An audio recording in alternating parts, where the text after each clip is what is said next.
The Democratic presidential candidates are universally condemning President Trump, obviously, and the rhetoric that preceded these most recent mass shootings. A new post-debate Politico Morning Consult poll out today shows most Democrats, 44% of them, still think Joe Biden's their best guy to unseat this president.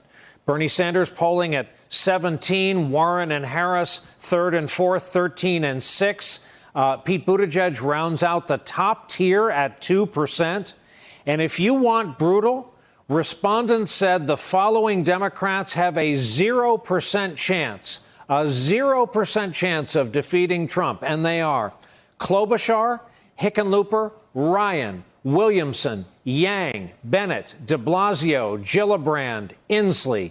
That's just under half of the field. Still with us, Wilson, Heilman.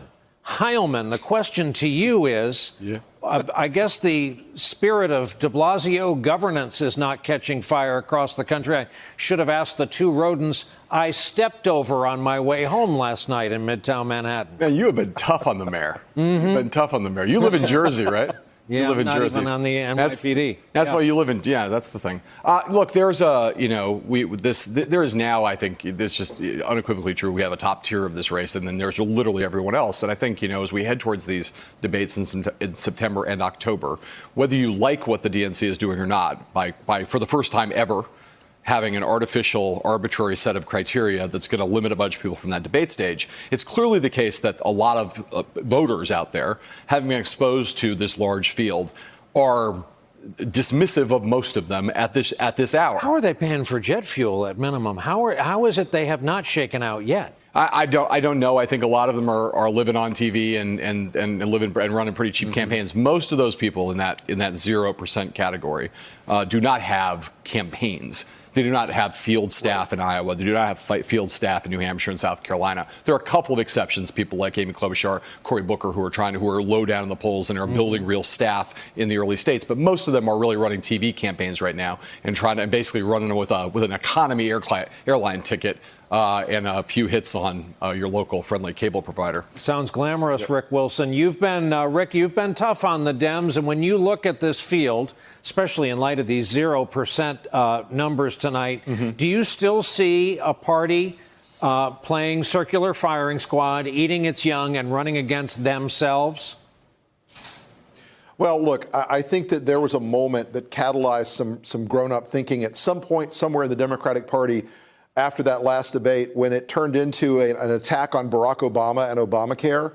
I think at some point there was a realization inside the Democratic field even that maybe running out to the very, very, very farthest left edge of the cliff might not be the single political strategy that works.